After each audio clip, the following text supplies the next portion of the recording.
You're being too sensitive. That's just how things are here. Everyone goes through this. You're imagining things. We all survived it. So will you.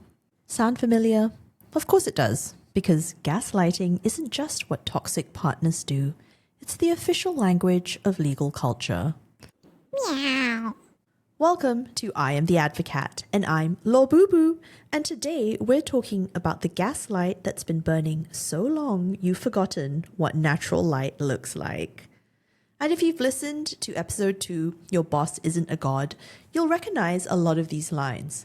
Gaslighting isn't an accident in this industry. It's a tool. Segment 1. The Sensitivity Weapon. Story 1. The Sensitivity Diagnosis. When I complained about being yelled at in front of clients, I was told I was too sensitive for this business and that I needed to toughen up. Now I question every reaction I have. The partner didn't deny what happened. It just made my reaction the issue. So I second guess every reaction I have.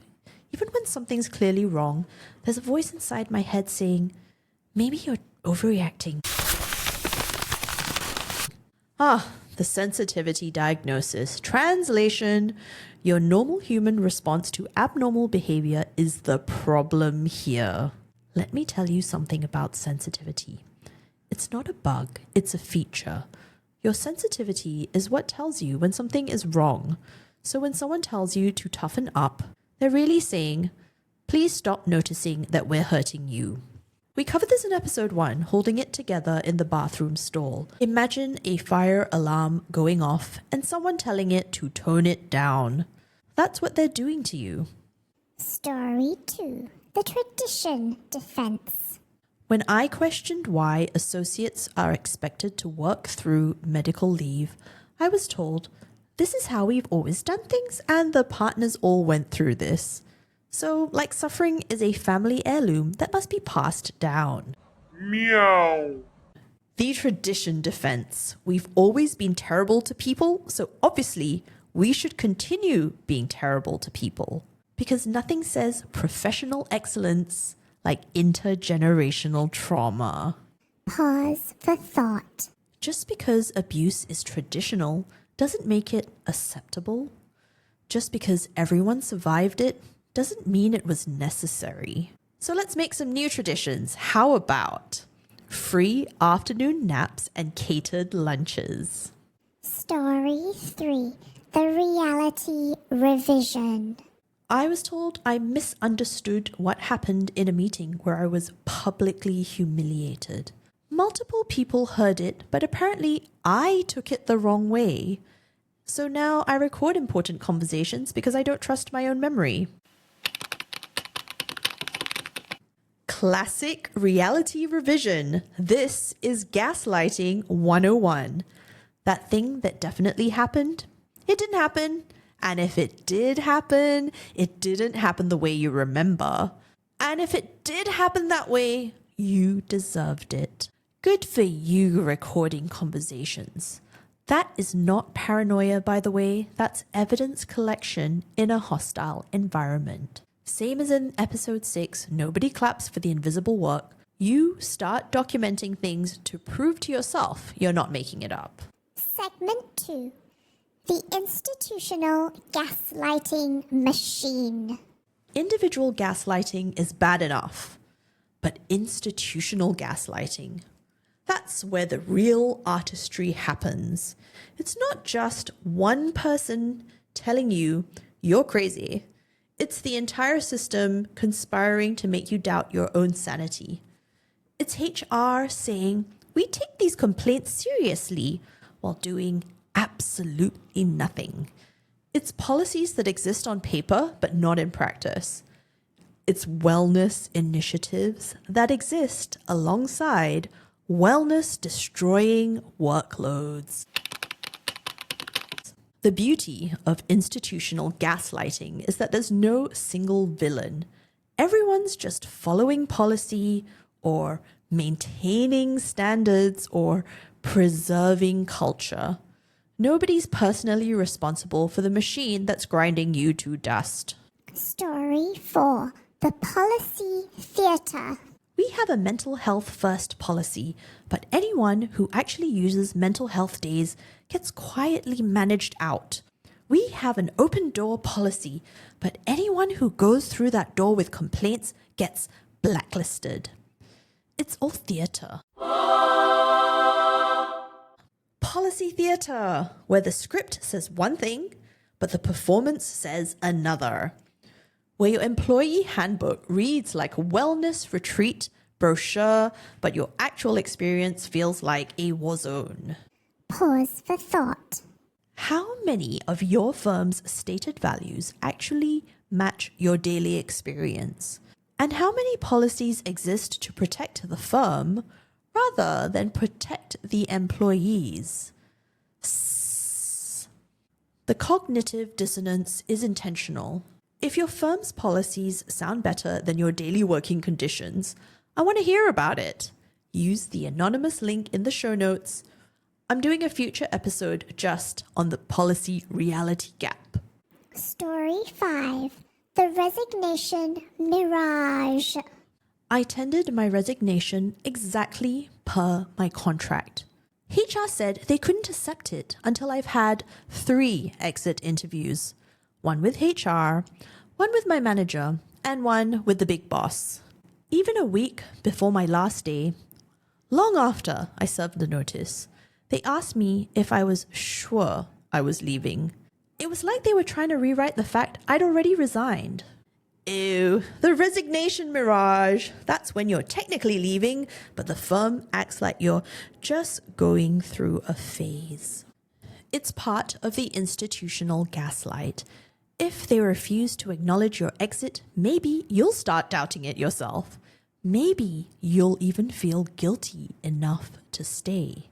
And it's the same mind game as in episode 5, This Was My Dream, Now It's My Trap.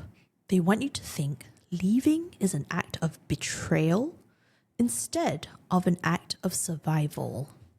Segment 3. The Minimization Olympics. Let's talk about everyone's favorite gaslighting sport, the Minimization Olympics. It's just banter. It's just business. Oh, it's just stress. It's just the culture. Everything that hurts you gets minimized into just something manageable. Your harassment becomes miscommunication. Your overwork becomes opportunity. Your breakdown becomes outgrowing pains. Your trauma becomes character building. But here's what they're really doing. They're taking your pain and shrinking it down until it fits into their comfort zone. Because if they acknowledge the real scope of what they're doing to you, they'd have to stop doing it. Story 6. The Reframe Game. Every time I bring up a problem, it gets reframed as an opportunity. Unpaid overtime becomes valuable experience. Verbal abuse becomes passionate mentorship. Burnout becomes paying your dues. I feel like I'm living in an alternate reality. The Reframe Game, where everything terrible is actually wonderful if you just look at it from the right angle, where your suffering is rebranded as your education. Challenge number 1. Start calling things what they are. Unpaid overtime is wage theft.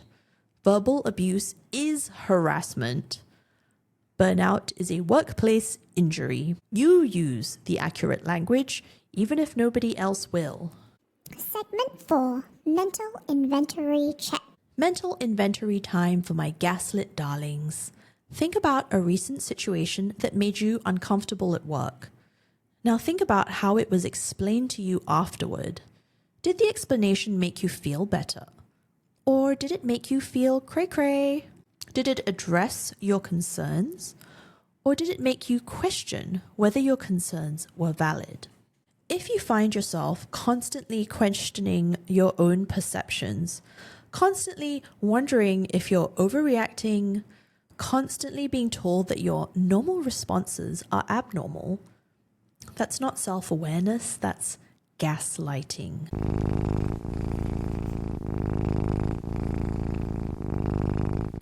Trust your instincts. Your feelings are data.